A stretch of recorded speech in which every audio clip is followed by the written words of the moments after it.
या कुन्देन्दुतुषारहारधवला या शुभ्रवस्त्रावृता या वीणावरदण्डमण्डितकरा या श्वेतपद्मासना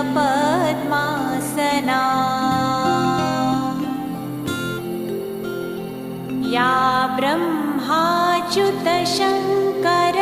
प्रभृति